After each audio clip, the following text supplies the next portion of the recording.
Please remember the driver panic button is only to be used in an emergency. To use the panic alarm, press panic 3 times quickly. This will activate the panic alarm and alert base that you are in distress.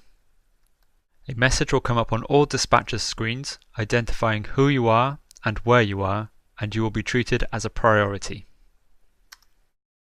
To cancel the alarm, press Cancel Alarm and then enter your driver password and click OK.